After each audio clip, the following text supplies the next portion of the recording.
Pelarian dari penjara kelas atas seringkali menggunakan metode yang tidak terduga. Penjaga penjara membawakan makanan untuk narapidana. Setelah penjaga pergi, wanita itu menggunakan sendok untuk menggali dinding. Diam-diam ia senang karena meski butuh banyak usaha, ia masih bisa menggali lubang di dinding. Agar tidak ketahuan oleh sipir penjara, ia merobek kertas dari buku tersebut, merendamnya ke dalam air, lalu menutupi permukaan kertas dengan tanah dari dinding agar warna kertasnya sama. Kemudian menggunakan kertas ini untuk menutupi lubang untuk menyembunyikannya. Karena lokasi pembangunan penjara dikelilingi air dan angin yang kencang sepanjang tahun, wanita tersebut memercikan tanah galian dari dinding sedikit demi sedikit melalui jendela, membiarkan tanah tersebut perlahan melayang tertiup angin. Wanita itu tahu bahwa pelarian semacam ini adalah proyek yang panjang, dan untuk mengulur lebih banyak waktu untuk menggali lebih dalam, wanita itu mengajukan permohonan kepada penjaga penjara untuk membatalkan aktivitas bermain. Untuk mempercepat penggalian, wanita tersebut mengumpulkan sup dari makanan dan menyebarkannya secara merata ke pintu masuk lubang. Garam dalam sup akan merusak dinding dan membuat tanah lebih mudah untuk digali. Wanita itu mengikuti metode ini dan menghabiskan setengah tahun untuk menggali terowongan sepanjang 60 meter.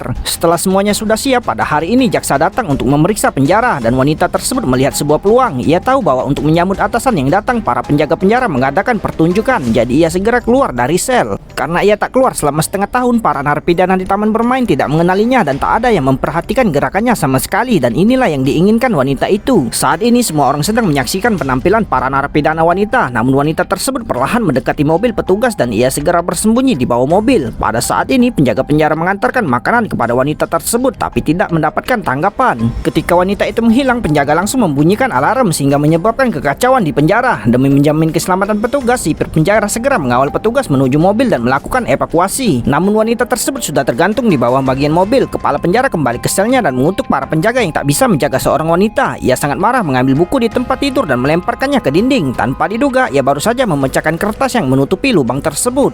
Sipir menarik kertas di pintu masuk dan menemukan bahwa itu adalah sebuah terowongan. Mereka menyimpulkan bahwa wanita tersebut melarikan diri dari terowongan dan segera menyuruh bawahannya untuk masuk. Pria itu merangkak ke dalam terowongan itu bergerak maju perlahan. Karena terowongannya relatif curam, pria terpleset dan langsung meluncur ke ujung terowongan. Namun itu adalah jalan buntu, jadi ia meminta penjaga penjara menggunakan tali untuk menariknya kembali. Pria itu menemukan sendok usang di dalam sel dan menyimpulkan bahwa itu adalah alat yang digunakan wanita tersebut untuk menggali terowongan. Ia kemudian memasukkan tanah ke dalam mulut penjaga penjara. Pria itu menjelaskan bahwa wanita tersebut menggunakan garam dalam sayuran untuk menimbulkan korosi pada dinding dan mempercepat penggalian, sementara tanah yang digali tertiup angin. Pada akhirnya wanita tersebut berhasil melarikan diri dengan bersembunyi di bawah mobil.